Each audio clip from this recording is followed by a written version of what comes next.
ที่นี่สถานีวิทยุกระจายเสียงแห่งประเทศไทยจังหวัดลำพูนกรมประชาสัมพันธ์ส่งกระจายเสียงในระบบ FM Stereo Multiplex ความถี่ 95 เมกะเฮิรตซ์ช่วงเวลาจากนี้ไปเชิญท่านติดตามรับฟังรายการสภาเกษตรกรพบประชาชนครับ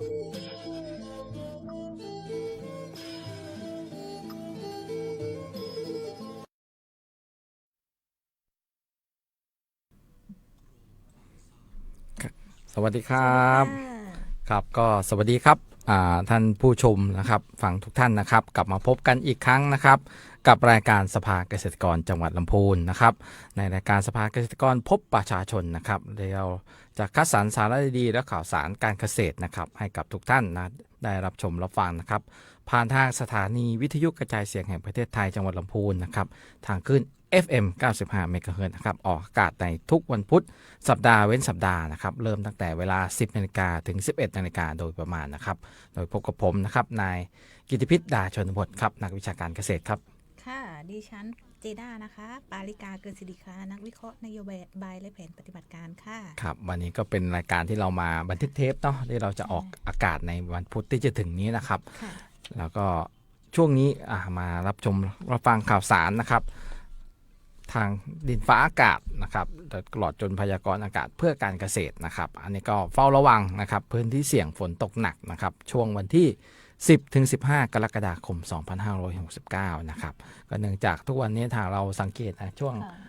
สัปดาห์ที่ผ่านมานะครับจังหวัดลำพูนของเราหรือว่าภาคเหนือของเรานะครับเกือบทุกจังหวัดทุกพื้นที่เนี่ยจะมีเรื่องของเมฆฝนปกคลุมนะครับแล้วก็เสี่ยงต่อการเกิดฝนตกหนักนะครับอันนี้ก็เนื่องจากนะครับมรสุมตะวันตกเฉียงใต้ตะวันตกเฉียงใต้ก็คือทะเลอันดามันนั่นแหละครับกำลังแรงพัดปกคลุมทะเลอันดามันประเทศไทยนะครับและอ่าวไทยส่งผลให้ภาคตะวันออกภาคตะวันตกภาคใต้ฝั่งตะวันตกจะมีฝนตกหนักถึงหนักมากบางแห่งนะจึงขอให้ระวังพื้นที่เสี่ยงน้ำท่วมขังในเขตชุมชนเมืองที่เกิดน้ำท่วมขังอยู่เป็นประจำนะครับเนื่องจากระบายไม่ทันนะครับรวมถึงพื้นที่เสี่ยงน้ำท่วมฉับพลันนะครับอันนี้ก็ให้ระมัดระวังนะครับโดยเฉพาะพี่น้องของจังหวัดลำพูนของเราเวลาเราขนส่งสินค้าการเกษตรไปขายทางภาคใต้ก็ให้ระมัดระวังแล้วก็เผื่อเวลาในการเดินทางอะไรต่างๆด้วยแล้วก็พายุอันนี้ก็พายุบ่าวีนะครับไม่ใช่บ่าวีนี่เป็นนักร้องครับอันนี้พายุบ่าวีอันนี้ก็10 ถึง 15 กรกฎาคมนี้นะครับหลายๆท่านก็คงได้ติดตามข่าวสารทางช่องทางต่างๆก็จะทราบว่าตอนนี้มันอยู่แถวไต้หวันแล้วก็จะเลยเข้าไปทางจีนทางญี่ปุ่นไปแล้วหรือว่าที่เราพูดอยู่ตอนนี้มันอาจจะเข้าไปแล้วนะครับอันนี้เป็นมรสุมกำลังแรงน้ำท่วมฉับพลันน้ำป่าไหลหลากอันนี้ก็ให้มาระวังนะครับในช่วงวันที่10 ถึง 15 กรกฎาคมมีฝนฟ้าคะนองนะครับคลื่นลมบริเวณอันดามันและอ่าวไทยมีคลื่นสูงถึง2 ถึง 4 เมตร2 ถึง 4 เมตรหลีกเลี่ยงการเดินเรือในบริเวณที่มีฝนฟ้าคะนองนะครับแล้วก็ในช่วงวันที่11 ถึง 14 ภาคใต้ฝั่งตะวันตกเนี่ยด้านตะวันตกของภาคกลางภาคตะวันออกมีฝนตกหนักถึงหนักมากเป็นบางแห่งภาคกลางตะวันออกก็นึกถึงแถวฉะเชิงเทราชลบุรีระยองจันทบุรีตราดอันนั้นก็โซนตะวันออกแล้วก็มีพวกปราจีนสระแก้วอะไรอย่างเงี้ยคนที่ไปเดินทางไปซื้อผลไม้หรือว่าส่งผลไม้ไปทางเขตนั้นก็ให้ระมัดระวังแล้วก็เผื่อระยะเวลาในการเดินทางนะครับวิธีเตรียมรับมือสำหรับเกษตรกรนะครับก็เตรียมช่องทางการระบายน้ำออกจากพื้นที่นะครับป้องกันน้ำท่วมขังการตัดแต่งกิ่งพืชลดความเสียหายจากลมพายุนะครับแล้วก็ติดตามสภาพอากาศอย่างใกล้ชิดอันนี้ก็เป็นที่เรานำมาฝากนะครับก็ให้อันนี้ก็ต้องระมัดระวังนะครับแล้วก็ติดตามสภาพอากาศอย่างต่อเนื่องโดยเฉพาะทางจังหวัดลำพูนของเรานะครับเป็นสวนผลไม้กลำไยมะม่วงอย่างเงี้ยถ้าเกิดมันเกิดพายุฝนฟ้าคะนองอย่างเงี้ยมันก็เสี่ยงต่อการกิ่งไม้ในการหักโค่นนะครับหรือว่าน้ำท่วมขังทำให้ไม้ผลของเราเนี่ยยืนต้นตายหรือว่ามีปัจจัยเสี่ยงถ้ามันชื้นมากๆไม่มีแสงแดดออกเลยเนี่ยก็จะเกิดเชื้อราได้อันนี้ก็ให้มันระวังนะครับค่ะ สำหรับหน้าฝนเนี่ยค่ะช่วงปลายเดือนนี้เราก็ทราบกันแล้วว่าเป็นวันหยุดยาวนะคะพี่โก ครับใช่ อันนี้สำหรับคนที่เที่ยวนอกพื้นที่ห ครั รื บ อว่า ผม ต่างจังหวัดอย่างนี้ยค่ะ อืม ไอเทมลุยฝนค่ะที่ต้องมีกระเป๋าเป้นะคะติดตัวอย่างนี้ค่ะ ครับ ฝนตกเมื่อไหร่ไม่หวั่นเตรียมพร้อมไว้เที่ยวก็สนุกเดินทางก็ปลอดภัยอุ่นใจค่ะสิ่งที่ต้องเตรียมคือเสื้อกันฝนนะคะ เสื้อคลุมน้ำกันฝนค่ะเอาที่แบบพกง่ายใส่สบายแล้วก็ไม่เปียกไม่ป่วย อันนี้คือการป้องกันตัวเองค่ะ ครับ ค่ะร่มพับขนาดเล็กค่ะ อันนี้น้ำหนักเบาพกพาสะดวกถุงกันน้ำค่ะปกป้องของสำคัญจากน้ำและความชื้นแล้วก็ซองกันน้ำสำหรับมือถืออันนี้ก็จำเป็นสำคัญนะคะใช้ได้ปกติสำหรับเราถ่ายรูปเนาะไปเที่ยวก็ต้องเตรียมไว้ให้พร้อมแล้วก็ผ้าไมโครไฟเบอร์ค่ะอันนี้สำหรับเช็ดซับเนื้อซับตัวนี่ค่ะตอนเปียกฝนนะครับควรพกไว้รองเท้ากันน้ำค่ะหรือว่ากันลื่นอย่างนี้นะคะลุยน้ำได้แล้วก็ใส่เดินลุยน้ำสบายแบบสบายๆอย่างนี้ค่ะถุงพลาสติกค่ะหรือว่าถุงซิปล็อกนี้ก็ได้แยกของเปียกแห้งเป็นระเบียบหรือว่าหยิบใช้ง่ายค่ะแล้วก็ที่สำคัญค่ะยารักษาแล้วก็ยาประจำตัวที่เราป่วยอย่างนี้ค่ะอันนี้ต้องพกเตรียมพร้อมนะคะแล้วก็ power bank ค่ะอันนี้สำหรับชาร์จแบตค่ะซิกเพิ่มเติมนะคะก็คือเช็คพยากรณ์อากาศก่อนเดินทางแล้วก็จัดกระเป๋าเป้แบบกันน้ำเดินทางปลอดภัยใส่ใจเพื่อนร่วมทางค่ะครับอันนี้ก็เป็นไอเทมสำหรับฤดูฝนนะครับโดยเฉพาะช่วงนี้ก็โรงเรียนเปิดนะเฉพาะเด็กเล็กนะฮะเด็กเล็กเด็กปฐมวัยต่างๆเนี่ยเวลาเขาไปโรงเรียนอะไรตอนเช้าเนี่ยเราอาจจะเห็นว่าไม่มีฝนตกหรือว่าแดดนี่ออกมากเลยนะครับอันนั้นก็ควรจะมีเซตอุปกรณ์ต่างๆให้เขาพกไปอย่างน้อยร่มสักคันอะไรอย่างเงี้ยเพราะจังหวะที่ผู้ปกครองไปรับนะครับที่โรงเรียนอะไรต่างๆเนี่ยจังหวะที่เดินขึ้นมาเดินมาขึ้นรถหรือว่ารอผู้ปกครองมารับเนี่ยหากมีเหตุมีอะไรเนี่ยออกไปที่พื้นที่กลางแจ้งอย่างเงี้ยจะได้มีร่มมีอะไรไปนะครับอันนี้ก็ฝากดูแลเด็กแล้วก็เรื่องของผ้าที่เอาไว้เช็ดหัวว่าเด็กเนี่ยเวลาเขาเห็นฝนอย่างเงี้ยส่วนใหญ่จะควบคุมตัวเองไม่อยู่ก็จะออกไปตากฝนอะไรอย่างเงี้ยถ้าหากมีผ้าเช็ดตัวหรือว่าผืนอะไรเนี่ยพกติดตัวไว้อย่างเงี้ยเวลาเขาไปตากฝนอะไรต่างๆมาเนี่ยก็อย่างน้อยก็ฝึกสอนให้เขาเนี่ยเอามาเช็ดหัวเช็ดตัวนะครับไม่ให้เปียกไม่อะไรนะครับแล้วก็เรื่องของโทรศัพท์มือถืออะไรต่างๆเพราะว่าเด็กที่เป็นเด็กโตแล้วม.5 ป.5 ป.6 อย่างเงี้ยอาจจะพอใช้โทรศัพท์มือถือไปโรงเรียนอะไรอย่างเงี้ยก็เตรียมอุปกรณ์เพราะว่าถ้ามันเกิดเปียกฝนเปียกอะไรมาเนี่ยมันก็หลายตังค์นะครับ 5-6 พันเป็นอย่างต่ำเนาะโทรศัพท์สมาร์ทโฟนแล้วก็พวกอุปกรณ์รองเท้าอะไรต่างๆนี่ก็เป็นควรจะมีรองเท้าบูทรองเท้าบูทสำหรับเด็กเนี่ยเป็นเซตไว้อย่างเงี้ยบางทีเขาไปเดินอย่างที่บอกว่าเด็กกับน้ำฝนเนี่ยมันห้ามมันไม่ค่อยอยู่อย่างเงี้ยเวลาเขาเดินไปอะไรเงี้ยก็ระมัดระวังเพราะว่าน้ำนี่ก็มันก็จะไปพ่วงโรคฉี่หนูโรคอะไรต่างๆนะถุงพลาสติกยานี่ก็น่าจะเป็นผู้ใหญ่เนาะผู้ใหญ่เตรียมไว้ให้เด็กยาสามัญประจำบ้านยาอย่างน้อยพาราควรจะมีนะครับลดหวัดคัดจมูกอะไรอย่างเงี้ยพวกยากลุ่มเนี้ยสำหรับเด็กก็ควรมีติดบ้านเพราะบางทีแบบมันป่วยมันไข้ตัวร้อนมาฝนตกอย่างเงี้ยเวลาเราออกไปยังร้านขายยาหรือว่าคลินิกหรือว่าอะไรต่างๆมันอาจจะไม่สะดวกเพราะฉะนั้นก็ถ้าเราซื้อติดบ้านไว้โดยเฉพาะยาสามัญประจำบ้านนะครับลดไข้ลดหวัดคัดจมูกลดไข้บรรเทาตัวร้อนสำหรับเด็กอะไรอย่างเงี้ยก็เบื้องต้นได้ส่วนผู้ใหญ่เนี่ยเราก็น่าจะทนได้กินยาพาราไป 2-3 เม็ดเพราะว่าเราเช็คตัวเองได้อยู่แล้วว่าเราไปทำอะไรมาตากฝนแต่ว่าเด็กเป็นเด็กเล็กเนี่ยเขาไม่สามารถที่จะประเมินความเสี่ยงประเมินผลกระทบนะครับที่ว่าเกิดถ้าเราทำอย่างเงี้ยเราจะไปเจออย่างเงี้ยเขาจะประเมินไม่ได้เพราะฉะนั้นเราก็ต้องเตรียมพร้อมไว้เนาะอันนี้ก็เป็นข่าวสารนะครับอันนี้สำหรับคนปลูกข้าวนะคะสำหรับฝนตกหนักน้ำท่วมปลูกข้าวยังไงให้รอดค่ะวิธีการนะคะกรณีแปลงนาที่น้ำท่วมขังค่ะไม่นานให้รีบระบายน้ำออกจากแปลงให้เหลือ 5-10 เซนติเมตรและให้ฟื้นฟูนาข้าวหลังจากน้ำลดทำยังไงคะหนึ่งคือนาที่ต้นข้าวยังเขียวอยู่ค่ะประมาณเกิน3วันเนี่ยต้นข้าวนายังมีสีเขียวนะคะไม่ต้องใส่ปุ๋ยค่ะให้ดูแลโรคและแมลงไม่ให้รบกวนเท่านั้นพอค่ะกรณีถ้าต้นข้าวในนาเริ่มมีอาการสีเหลืองค่ะมีใบสีเหลืองแล้วอย่างนี้ใส่ปุ๋ยยูเรียค่ะอัตรา 3-5 กิโลกรัมต่อไร่ เพื่อฟื้นฟูสภาพต้นข้าวก่อนนะคะ แล้วก็ไม่ควรใส่ปุ๋ยยูเรียมากเกินไปนะคะคำแนะนำจะทำให้ต้นข้าวเนี่ยค่ะเกิดโรคได้ค่ะสำหรับแปลงนานะคะข้าวที่ออกรวงค่ะ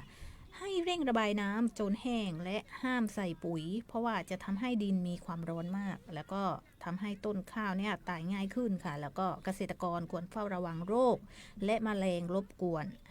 กรณีเกษตรกรนะคะเก็บเกี่ยวข้าวระยะสุกเต็มที่แล้วค่ะเพื่อหนีน้ำให้นำข้าวที่เก็บเกี่ยวนะคะไปตากเพื่อลดความชื้นโดยเร็วค่ะ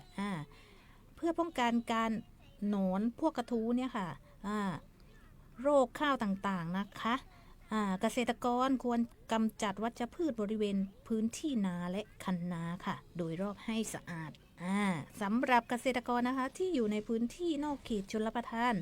ในช่วงปลายฝนต้นหนาวเนี่ยค่ะปริมาณน้ำจะมีน้อยซึ่งจะทำให้บางแห่งนะคะไม่สามารถทำนาได้ดังนั้นนะคะควรหันไปปลูกพืชที่ใช้น้ำน้อยที่มีอายุสั้นแนะนำอันนี้ก็คือพวกถั่วเหลืองหรือว่าถั่วเขียวหรือว่าผักที่ว่าพืชผักทดแทนกันได้ค่ะสำหรับแปลงนานะคะที่ตายหรือว่าเสียหายสิ้นเชิงเนี่ยค่ะเกษตรกรนะคะควรติดต่อขอรับความช่วยเหลือค่ะตามระเบียบทางราชการที่สำนักงานเกษตรอำเภอนะคะหรือเกษตรจังหวัดในพื้นที่ตามที่ได้ขึ้นทะเบียนเกษตรกรปลูกข้าวไว้ในฤดูการผลิตนี้ค่ะอันนี้เป็นข้อมูลจากกรมส่งเสริมการเกษตรอันนี้ก็เป็นสาระนะครับเกี่ยวกับเกษตรกรผู้ปลูกข้าวในช่วงฤดูฝนนะปัจจุบันอย่างนี้เนาะอันนี้ก็มาต่อเรื่องเตือนภัยโรคไหม้ข้าวนะครับอันนี้ที่ชาวนาต้องรู้สาเหตุเกิดจากเชื้อรานะครับอันนี้สำคัญเลยเรื่องฤดูฝนนะฤดูฝนโดยเฉพาะบ้านเราเนี่ยที่มีฝนร้อนนะครับฝนร้อนบวกชื้นที่เกิดขึ้นก็คือเชื้อราสังเกตง่ายๆมันจะมีเชื้อราตอนไหนเชื้อราจะเป็นปัจจัยเสี่ยงตอนไหนก็ตอนที่เกิดสภาวะถ้าเราร้อนชื้นอากาศฝนตกร้อนชื้นถ้าเห็ดออกตอนไหนนั่นแหละครับแสดงว่ามันเป็นอุณหภูมิที่เหมาะต่อการเกิดเชื้อราได้นะครับสังเกตนะเห็ดนี้ก็เป็นตระกูลกลุ่มเชื้อราชนิดหนึ่งพูดง่ายเชื้อราดอกใหญ่มันก็คือเห็ดนั่นแหละครับเพราะถ้าเห็ดเกิดเห็ดละโงกเห็ดถอบเห็ดอะไรบ้านเราเกิดแสดงว่าสภาวะอากาศตอนนั้นมันเหมาะที่จะเป็นเชื้อราเชื้อราดีก็คือเห็ดเชื้อราที่ก่อโรคก็คือพวกที่เราพบตามโรคพืชซึ่งเชื้อราโรคไหม้ข้าวเนี่ยก็เป็นเชื้อราที่พบในพืชนะครับระยะต้นกล้าเนี่ยจะมีแผลรูปตาตรงกลางสีเทาขอบน้ำตาลนะครับอาการรุนแรงเนี่ยใบแห้งฟุบตายทั้งก่อคล้ายถูกไฟไหม้ถ้าเราไปเปิดดูต้นกล้าเราจะพบเลยมันเป็นวงนะครับตรงกลางเนี่ยมันจะเป็นสีเทาตรงขอบมันจะเป็นขอบน้ำตาลอันนี้จะสังเกตได้ชัดเจนนะครับระยะแตกกอเนี่ยไอ้แผลที่ระยะกล้าเนี่ยมันจะขยายแผลรูปข้าวหลามตัดขนาดใหญ่นะครับขอบน้ำตาลกลางแผลสีเทาอันนี้มันจะชัดเจนเลยในกรณีที่รุนแรงเราไปดูตรงโคนต้นมันตรงโคนกาบใบมันนะครับเราไปดูตรงนั้นมันจะชัดเจนถ้าท่านเห็นชัดเจนนั่นคือมันระบาดไปแล้วนะครับวันเราต้องไปดูว่ามันจะมีแผลเล็กๆจุดเล็กๆเนี่ยเราต้องไปดูอันนั้นเราแก้ไขได้แต่ถ้ามันมีแบบเห็นชัดเจนเลยอันนั้นแสดงว่ามันระบาดแล้วมันรุนแรงแล้วทีนี้มันต้องขยายผลพ่นเพราะตรงนี้เชื้อราถ้าเราตามทราบมันมีแค่ป้องกันมันก็ในเชิงป้องกันนะครับระยะออกรวงโรคมันก็คือโรคไหม้คอรวงที่เราเห็นนะโรคไหม้คอรวงที่เราได้ยินนะคอรวงเป็นสีน้ำตาลดำเปาะหักร่วงรีบเมล็ดไม่สมบูรณ์อันนี้ก็ชัดเจนเพราะว่าตรงคอรวงมันก่อนคอรวงแล้วก็จะไปถึงรวงพอคอรวงมันมีเกิดโรคเนี่ยมันก็จะส่งสารอาหารส่งน้ำเลี้ยงอะไรต่างๆไปยังรวงข้าวเมล็ดข้าวไม่ได้มันก็จะส่งผลให้เมล็ดข้าวไม่ติดหรือเมล็ดข้าวรีบดำตายก็คือเมล็ดข้าวไม่สมบูรณ์บางทีเราเห็นว่าข้าวออกรวงแต่ทำไมเกี่ยวมาแล้วอันนี้มาแล้วน้ำหนักมันหายก็คือเนี่ยมันเป็นข้าวเมล็ดรีบนะครับอันนี้สำคัญเลยนะมันตั้งแต่ระยะกล้าเลยนะครับเพราะว่ามันจะไปส่งผลยาวไปเลยนะครับทีนี้ แนวทางนั่นคือตรวจแปลงสำรวจแปลงนาอย่างสม่ำเสมออันนี้ก็เชื่อว่าทุกท่านตรวจแล้วทีนี้ท่านก็ต้องสุ่มนะสมมติว่านาท่านเนี่ย10 ไร่เนี่ยท่านต้องมีหัวเลยเป็นรูปสี่เหลี่ยมผืนผ้าหรือว่าเป็นรูปสี่เหลี่ยมอะไรต่างๆแล้วก็กระจายเช็คถ้าเอาละเอียดก็6 จุดนะครับปลายนาท้ายนากลางนาแล้วก็เช็คยิ่งเช็คละเอียดเท่าไหร่ยิ่งดีนะครับเวลาเราไปลงแปลงเนี่ยเราก็ต้องมีในใจเราแล้วว่าเราต้องไปสำรวจนา10 ไร่หรือนา6 ไร่เป็นรูปสี่เหลี่ยมผืนผ้านึกถึงภาพนะเราเดินไปท้ายนาไปตรงกลางแล้วก็ไปซ้ายขวาท้ายนานี่คือซ้ายขวากลางแล้วก็สำรวจดูต้นข้าวตรงนั้นนะเราก็ไปดูส่วนข้าวตรงไหนที่มันเราอ่ะจะชอบไปดูว่าข้าวตรงไหนที่มันสวยๆเราจะชอบไปดูเพราะว่ามันสวยอันนั้นก็ใช่ครับแต่ข้าวที่มันไม่สวยน่ะแสดงว่ามันเป็นโรคหรือเปล่าหรือว่าปุ๋ยไม่ถึงอะไรอย่างเงี้ยเราควรจะไปดูตรงนั้นแล้วก็พิจารณาเอาเพราะว่าเราอยู่กับนาเป็นนาเราพูดง่ายๆเราก็ต้องรู้พื้นที่เราก็ไปดูว่ามันมีอะไรครับเราก็ไปดูไปสำรวจดูนะครับนี่ก็สำรวจดูแล้วก็ใช้เมล็ดพันธุ์ตอนปลูกเนี่ยก็เมล็ดพันธุ์เราก็ต้องใช้เมล็ดพันธุ์ที่ได้มาตรฐานผ่านการรับรองนะครับอย่างกรมการข้าวอะไรเงี้ยที่น่าเชื่อถืออะไรเงี้ยใช้ปุ๋ยพอดีปุ๋ยไนโตรเจนอัตราที่เหมาะสมเพราะว่าตรงนี้อะไรเพราะว่าตรงนี้ปุ๋ยไนโตรเจนมันจะไปบำรุงใบให้ใบเขียวอย่างเงี้ยพอใบเขียวเนี่ยโรคมันชอบเพราะโรคพวกนี้มันกัดกินน้ำเลี้ยงสารอาหารจากใบข้าวยิ่งข้าวเขียวอวบอ้วนอย่างเงี้ยมันยิ่งชอบนะครับแล้วก็ใช้สารชีวพันธุ์ก็เชื้อราแล้วก็นึกถึงอะไรไตโคเดอร์มานะครับอันนี้ก็ฉีดพ่นกันไปเพื่อป้องกันนะคุกเมล็ดก่อนปลูกด้วยสารป้องกันเชื้อราไ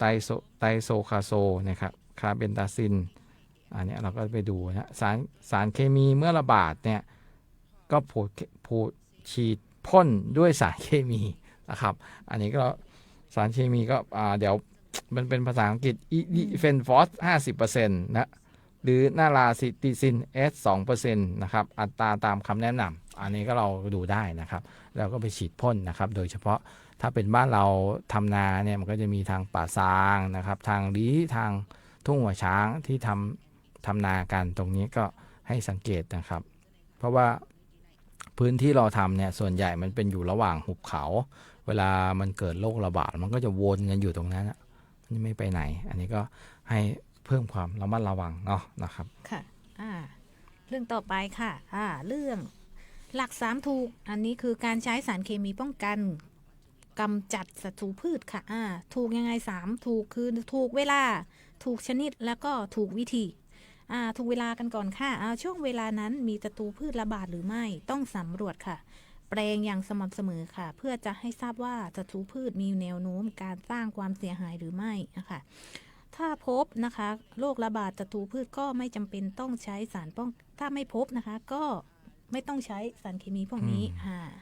ช่วงเวลานั้นมีศัตรูพืชชนิดใดและก็ศัตรูพืชนั้นอยู่ในระยะใดอันนี้สามารถศึกษาได้จากระยะการเจริญเติบโตของพืชโดยดูจากปฏิทินการปลูกเช่นข้าวนะคะระยะหลังหว่านจนถึง20 วันมักจะพบการเข้าทำลายของเพลี้ยไฟข้าวเป็นต้นอย่างนี้ค่ะถูกชนิดของศัตรูพืชต้องทราบว่าพืชที่สำรวจพบเป็นพืชชนิดใดเช่นนะคะแมลงปากกัดก็พวกหนอนดำมะพร้าวเนี่ยค่ะแมลงดำมะพร้าวด้วงแรดนะคะหรือว่าแมลงปากดูดถูกชนิดของสารป้องกัน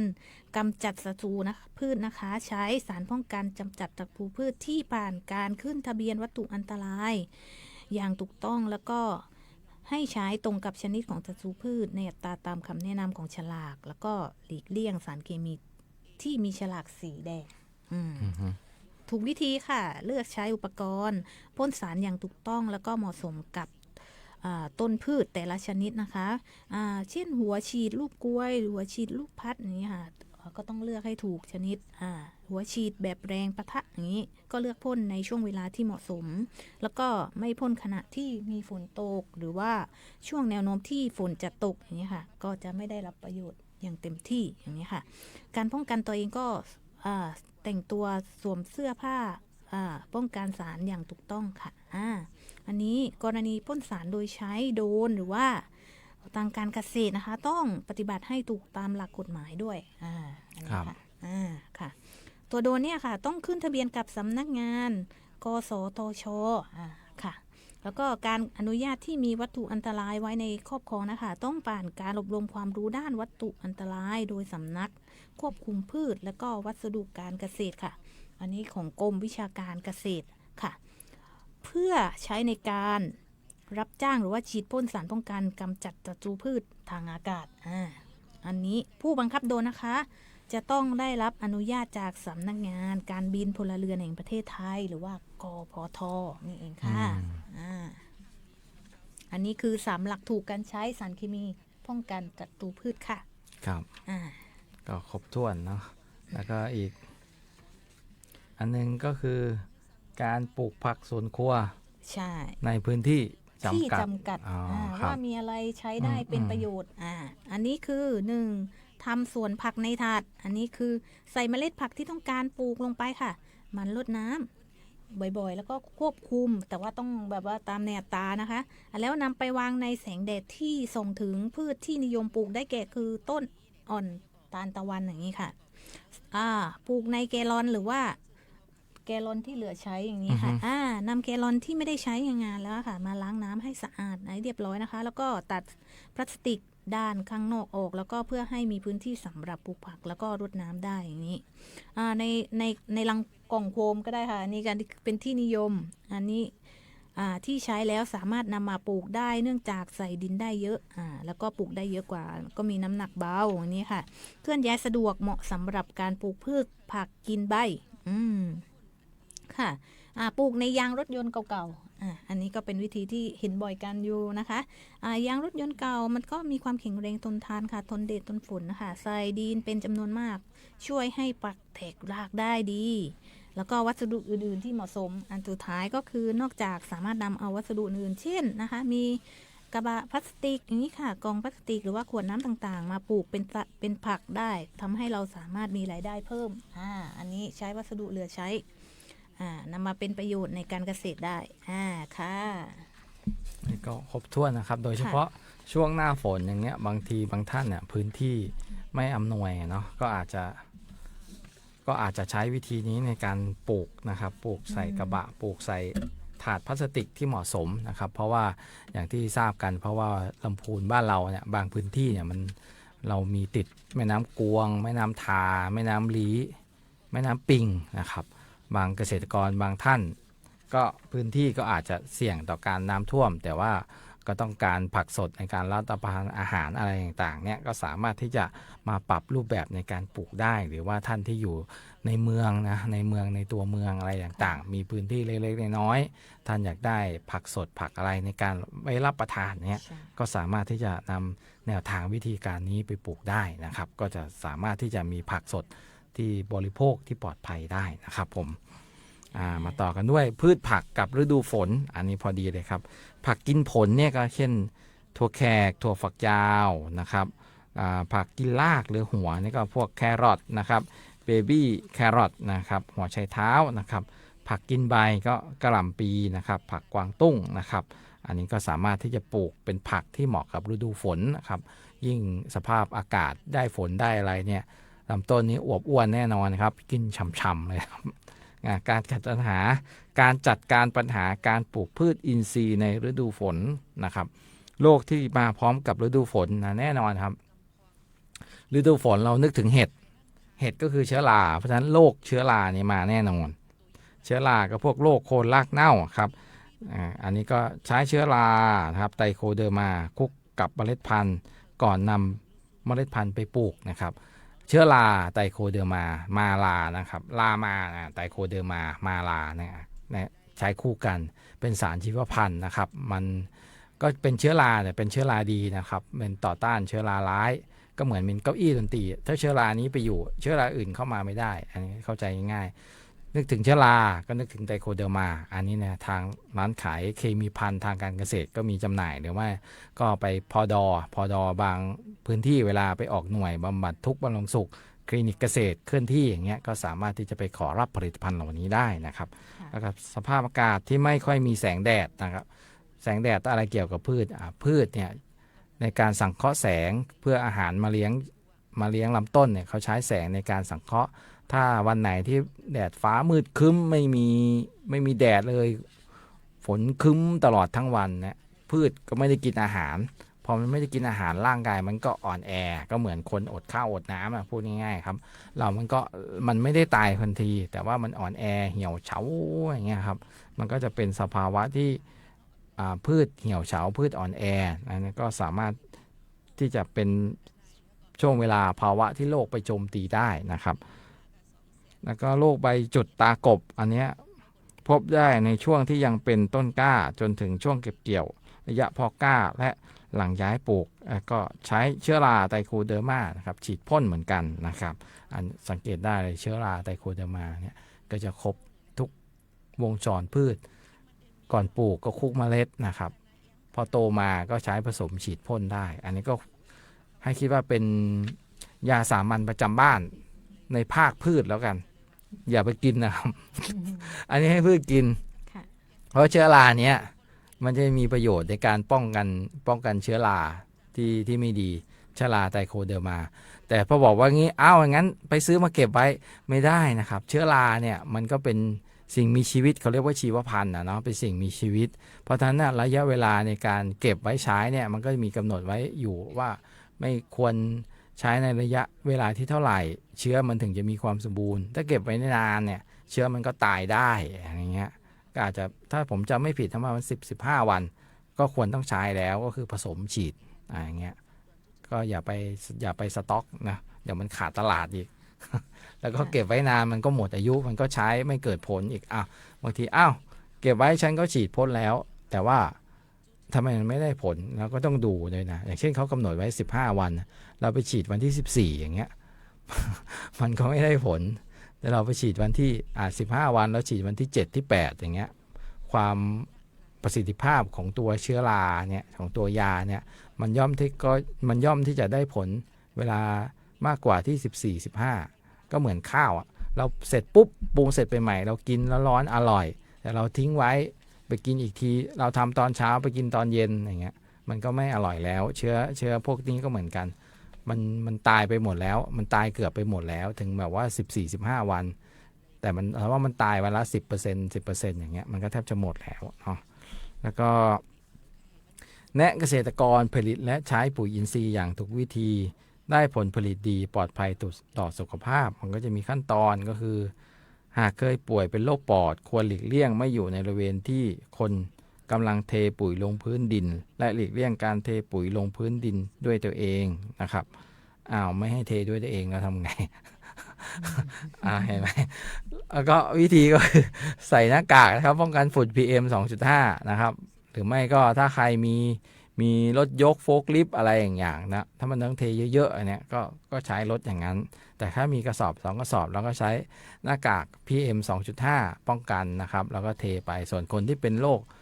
ปอดโรคหอบหืดโรคอะไรต่างๆก็อยู่ให้พ้นเพราะพวกเนี้ยมันเป็นปุ๋ยอินทรีย์เพราะฉะนั้นมันก็สิ่งมีชีวิตอย่างเงี้ยถ้าเราไปอยู่ใกล้อย่างเงี้ยมันก็จะอาจจะเข้าทางระบบทางเดินหายใจ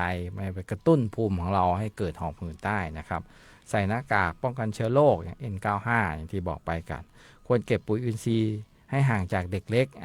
เนี่ยสิ่งที่ไวกว่าความเร็วแสงของเด็กก็คือมือเด็กนะครับ บางทีเราห้ามอย่าไปปุ๊บอย่าไปจับนะบางทีปุ๊บเข้าปากไปแล้วเพราะฉะนั้นเนี่ยต้องกันโซนกันพื้นที่ให้ห่างจากเด็กเล็กบางทีเขาคานไปเรื่อยเขา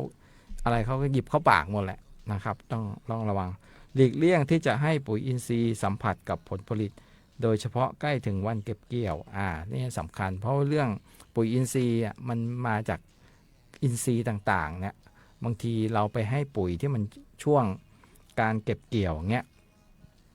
แต่ว่ามันต้องปุ๋ยอินทรีย์ตัวเนี้ยมันต้องใช้ระยะเวลาการย่อยสลายเนี่ยประมาณ10-15 วันอย่างเงี้ยเราไปให้ก่อนเก็บเกี่ยวผลผลิต7 วันอย่างเงี้ยมันยังไม่ย่อยพืชมันยังไม่ย่อยสลายอย่างเงี้ยมันไปสะสมในผลในดอกในอะไรต่างๆที่เราใช้บริโภคเงี้ยปรากฏว่าไปเจอสารตกค้างอันนี้ก็ให้มาระวังนะครับ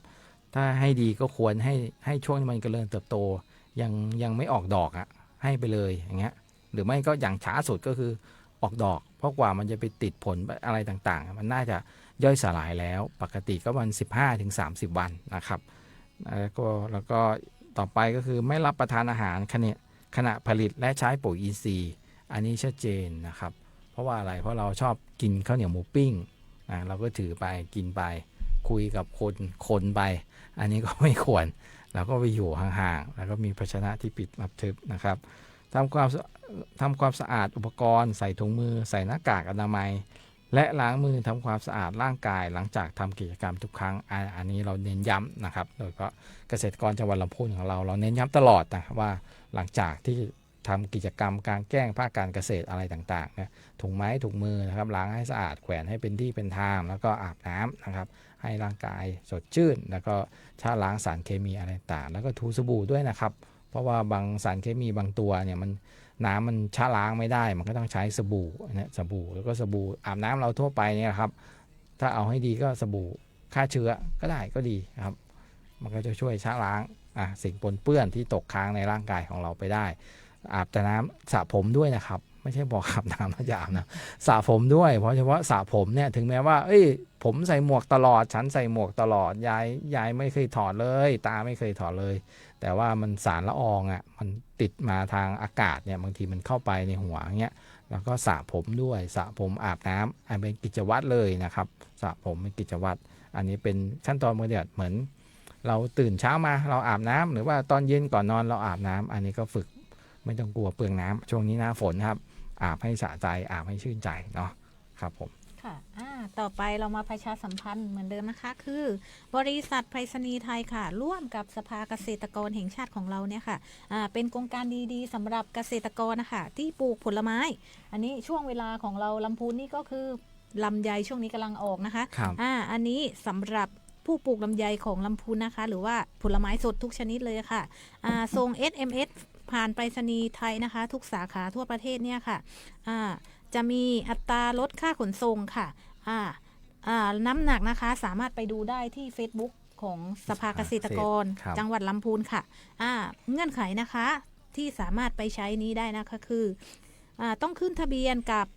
สภาเกษตรกรนะคะคือมาขึ้นกับที่เราก่อนรวมกันนะคะ7 คนแล้วก็มารวมกลุ่มมาขึ้นทะเบียนค่ะเสร็จแล้วก็สามารถไปยื่นกับบริษัทไปรษณีย์ไทยเพื่อลดอัตราค่าขนส่งผลไม้ได้ค่ะสามารถดูรายละเอียดเพิ่มเติมได้ที่ค่ะFacebook สำนักงานสภาเกษตรกรจังหวัดลำพูนค่ะครับการขึ้นทะเบียนก็มาขึ้นกับน้องเจด้านะครับเจ้าหน้าที่รับผิดชอบโดยตรงเดี๋ยวท่านใดก็จะมาขึ้นไว้ก่อนก็ได้นะครับยังฉันยังไม่มีเรื่องของไปรษณีย์จะส่งแต่ฉันขอขึ้นไว้ก่อนเผื่อมีสิทธิสวัสดิการอะไรต่างๆเกี่ยวกับภาคการเกษตรเราก็จะมานำประชาสัมพันธ์นะครับก็ไปที่สำนักงานสภาเกษตรกรจังหวัดลำพูนอยู่ที่อำเภอป่าซางของเราเนี่ยค่ะที่ว่าการอำเภอป่าซางครับนั่นแหละครับไปที่ว่าการอำเภอป่าซางแล้วก็ไปแวะแต่ว่าท่านไม่ขึ้นอะไรอยากมาเห็นอยากมาพูดมาคุยมาอะไรก็แวะเข้าไปได้นะครับเพราะเป็นพื้นที่ของพี่น้องเกษตรกรจังหวัดลำพูนทุกคนนั่นแหละครับแล้วก็ในส่วนของต่อไปนะครับเป็นกิจกรรมของสภาเกษตรกรจังหวัดลำพูนของเรานะครับก็ช่วงที่ผ่านมาเราก็ได้นำผลิตภัณฑ์นะครับผลิตภัณฑ์ก็คือลำไยของจังหวัดลำพูนเนี่ยไปนำไปขายไปนำไปร่วมกับกลุ่มเกษตรกรนะครับทางบ้านโฮ่งนะก็นำไปขายที่รัฐสภาก็ได้รับการตอบรับที่ดีนะครับทั้งสสของจังหวัดลำพูนของเราในพื้นที่ท่านสวครับสมาชิกวุฒิสภานะครับในของจังหวัดลำพูนของเราก็ให้รับการสนับสนุนนะครับก็เป็นส่วนหนึ่งที่สภาเกษตรกรจังหวัดลำพูนของเรานำโดยท่านนครนิติประเสริฐนะครับก็ได้นำผลิตภัณฑ์ลำไยของเราไปขายไปจำหน่ายก็เลยว่าสร้างการรับรู้นะครับเป็นการประชาสัมพันธ์ให้แด่ท่านสสสวนะครับได้รับชิมรับทราบก็ได้รับการตอบรับจากดีๆจากทั้งหลายนะครับแล้วก็มีข่าวช่วงวันเสาร์อาทิตย์มานะครับเสาร์อาทิตย์วันที่11 กรกฎาคมเนี่ยค่ะสำนักงานสภาเกษตรกรจังหวัดลำพูนนะคะของเรานำโดยประธานสภาเกษตรกรจังหวัดลำพูนเนี่ยค่ะ นครนิติประเสริฐเนี่ยค่ะลงพื้นที่ค่ะสืบเนื่องจากค่ะสภาเกษตรกรจังหวัดลำพูนเนี่ยค่ะได้ยื่นเรื่องต่อนายทวัฒน์นะคะสุรบาลเนี่ยค่ะประธานคณะกรรมการที่การเกษตรและสหกรณ์ค่ะวุฒิสภาค่ะเมื่อวันที่11พฤศจิกายน2567ค่ะที่ผ่านมา2ปีแล้วเนาะค่ะต่อมาคณะกรรมการที่การเกษตรและสหกรณ์ค่ะเพื่อให้ความช่วยเหลือเกษตรกรในพื้นที่ค่ะในเรื่องของที่ดินก้อค่ะโดยโครงการนะคะเป็นที่ดินผืนใหญ่ตำบลก้อเนี่ยค่ะจังหวัดลำพูนบางส่วนของโครงการก็มีแนวเขตที่ทับซ้อนกับที่ดินของรัฐค่ะหรือว่าประเภทอื่นการแก้ไขปัญหาแนวที่ดินเขตของรัฐเนี่ยค่ะจึงอยู่ในหน้าที่และอำนาจของคณะกรรมการปรับปรุงแผนและแนวเขตที่ดินรัฐแบบบูรณาการเนี่ยค่ะมาตราส่วนนะคะ1 ต่อ 4,000นะคะและก็แก้ไขปัญหาแนวเขตที่ดินของรัฐทั้งนี้คณะกรรมการรับทราบแล้วก็ได้ข้อมูลข้อเท็จจริงค่ะและปัญหาความเดือดร้อนของเกษตรกรพี่น้องของเราเนี่ยค่ะโดยจะนำเรียนถึงนายกรัฐมนตรีค่ะแล้วก็นำเสนอต่อคณะกรรมการแก้ไขปัญหาข้อพิพาทเกี่ยวกับที่ดินของรัฐพิจารณาต่อไปค่ะครับก็เรียกว่าเป็นกิจกรรมแล้วก็เรื่องการทำบทบาทหน้าที่ของสภาเกษตรกรจังหวัดลำพูนของเรานะครับซึ่งขั้นตอนกระบวนการนี้เราก็ยื่นไปตั้งแต่ปี67ที่น้ำท่วมแล้วก็ท่านคณะกรรมาธิการจากวุฒิสภามาลงพื้นที่นะครับที่ประตูป่านะครับท่านใดที่ไปก็น่าจะจำได้ตอนนั้นเราก็ทำหนังสือข้อเสนอนะครับไปยื่นทางคณะกรรมาธิการไปนะครับตั้งแต่ปี67นะอาจจะช้าหน่อยด้วยเรื่องของกฎหมายก็ระเบียบข้อบังคับนะครับมันต้องเช็คให้ละเอียดติดต่อประสานงานต่างๆมันก็มีหลายหน่วยงานหลายพื้นที่หลายหน่วยงานทั้งส่วนกลางส่วนในพื้นที่นะครับที่ต้องประสานงานกันแล้วก็มาแชร์ข้อมูลกันนะครับเพราะว่าพื้นที่ตรงนั้นนะมันมีทั้งป่าไม้กับไม้ก็ทรัพยากรธรรมชาติและสิ่งแวดล้อมที่ดินนะครับอะไรต่างๆเขตเทศบาลแต่เรื่องของพื้นที่ที่เป็นสัมปทานเพราะว่าพี่น้องประชาชนตรงนั้นก็คือเป็นอพยพมาตั้งแต่สมัยที่สร้างเขื่อนภูมิพลนะคิดดูก่อนผมเกิดอีกเขื่อนภูมิพลนะครับก็มาอยู่กันตรงนั้นก็เรียกว่าเป็นหมู่บ้านที่เสียสละนะครับเพราะว่าสร้างเขื่อนผลิตกระแสไฟฟ้าแหล่งน้ำต่างๆนะครับเพื่อชนส่วนใหญ่ในประเทศนะครับแล้วก็อพยพกันมาตั้งเป็นเทศบาลตำบลก้อตรงพื้นที่ตรงนั้นนะครับเรียกว่าก่อนยุคคอมมิวนิสต์ก่อนยุคอะไรนั่นอีกครับเรียกว่าเป็นพี่น้องที่เสียสละนะครับแล้วก็เป็นการร่วมมือหลายฝ่ายที่จะร่วมกันผลักดันออกโฉนดให้มีสิทธิ์ในที่ดินเอกสารสิทธิ์ในตัวเองก็เชื่อว่าน่าจะสิ้นเดือนกันยาตุลาเงี้ยก็น่าภายในปีนี้ครับก็เชื่อว่าน่าจะออกเอกสารสิทธิ์กันได้ในส่วนของพื้นที่ที่มี